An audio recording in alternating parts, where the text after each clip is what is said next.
A farmer is still adding up the damage after fire destroyed his barn this morning. 175 bales of hay went up in flames at the farm located on Johnson Road in Orleans Township. And now the farmer is thinking he may want to rebuild on a different spot. 24-hour News 8's Joe LaFurgey tells us why.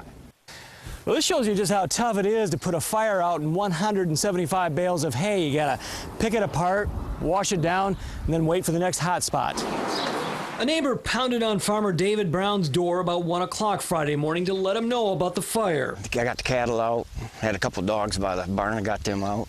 Now, most people have heard of cases involving spontaneous combustion, but not everyone knows just how common it is in farming. More specifically, hay storage. Sometimes fresh cut hay doesn't dry enough before it's bundled. It can't dry, it just stays wet and it just builds up heat, and all of a sudden it dries out enough so it ignites.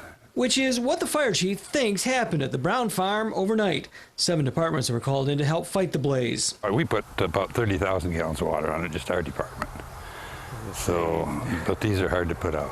David Brown, with some help from relatives, built this barn with his own hands after a fire here a couple of years ago that wiped out yet another barn. And before that, there was more apparent bad luck on this site. They had a fire here before we bought the place 30 years ago, and same place, 3 different barns have burnt here. Leading some to suggest it's time to find a new place to rebuild. 3 times is a charm. Or not a charm, bad omen, I guess. Yeah. No guarantees when you're farming. Of course, the good news to come out of this, no humans were hurt, no animals were hurt, and Farmer Brown has insurance. In Orleans Township, Joe LaFurgey, 24-hour News 8.